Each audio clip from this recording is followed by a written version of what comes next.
We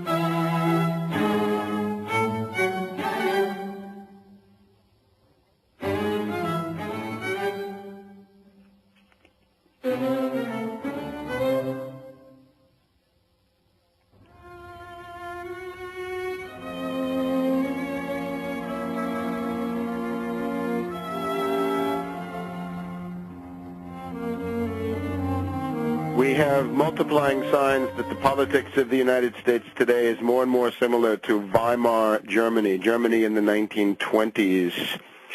Starvation in Detroit reported. Go to the Chronicles of the Weimar Republic. One of the authors in some books I'll tell you about in a minute. We're told that a well-known German scholar, Professor Hein of Dresden, died of hunger. A university professor died of hunger in Weimar, Germany back in 1922.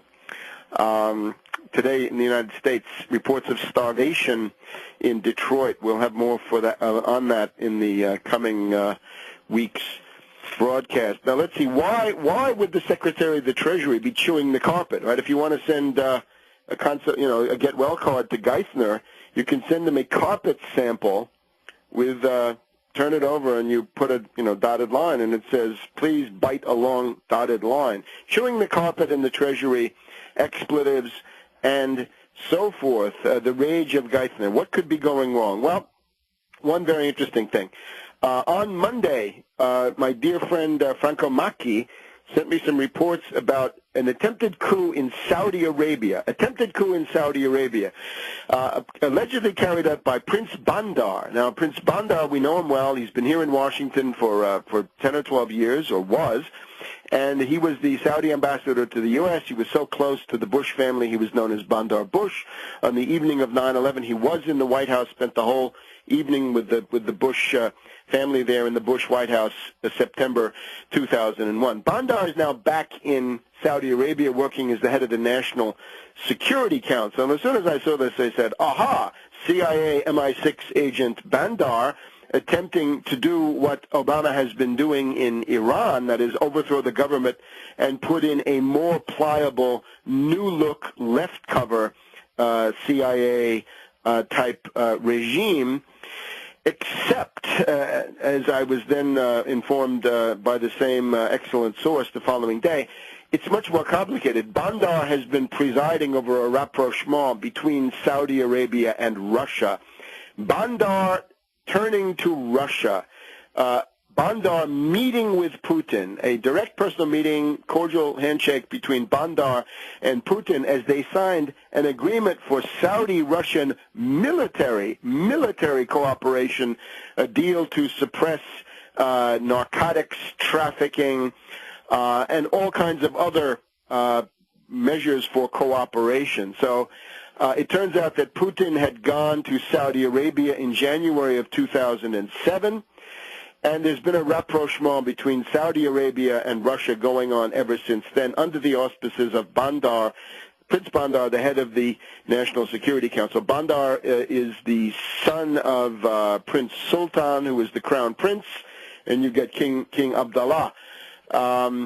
Apparently, he was trying to interfere in the succession. At least that's the story told. We got to check all of that. But reportedly under house arrest. Now, if you look in my book, 9/11 Synthetic Terror, Made in USA, you will find in there that in August of 2001, right before the 9/11 events, you had Saudi Arabia sending a letter to Bush, the younger, saying, we have come to the parting of the ways. We have got to look out after our personal interests, and therefore we cannot have this relation with you that we've had before. That was something that became public in the Wall Street Journal shortly later.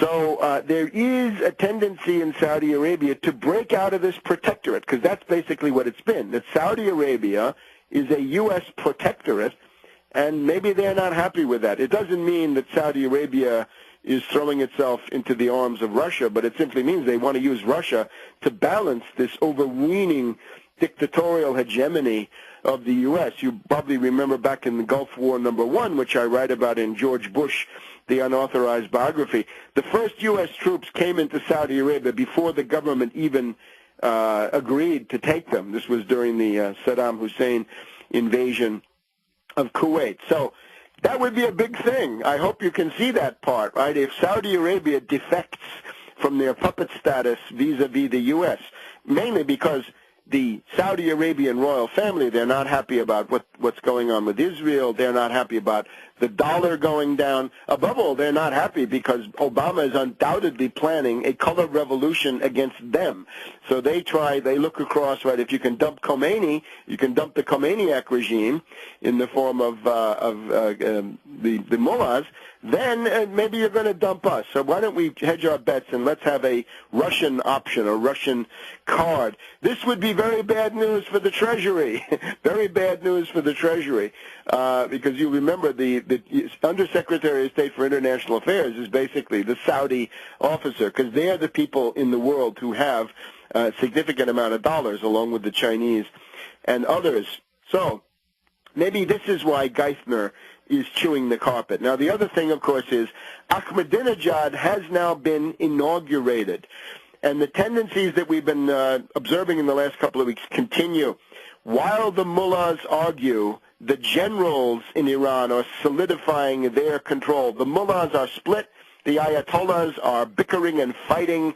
The grand ayatollahs of Qom, Montazeri, Rafsanjani are fighting Khatami.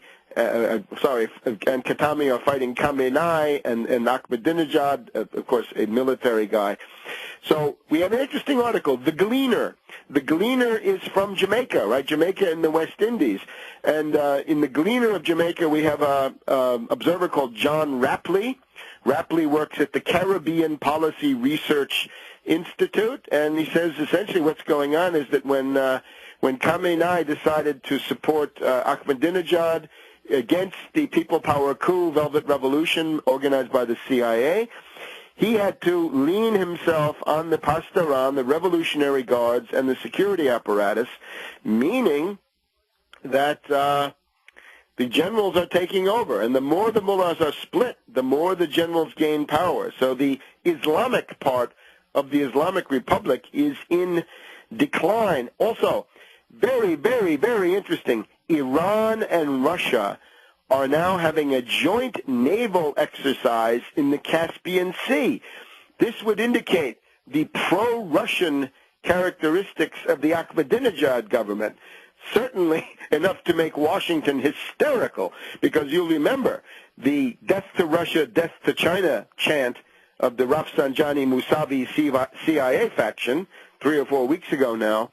That is the Brzezinski program. That's what Iran is supposed to do. They're supposed to become a kamikaze puppet against Russia and China. They've got to be used as an expendable asset and pawn, a tool of the U.S. and the British, and they're not doing it. So look at Saudi Arabia, look at Iran.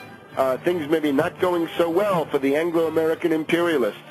We'll be back in a minute.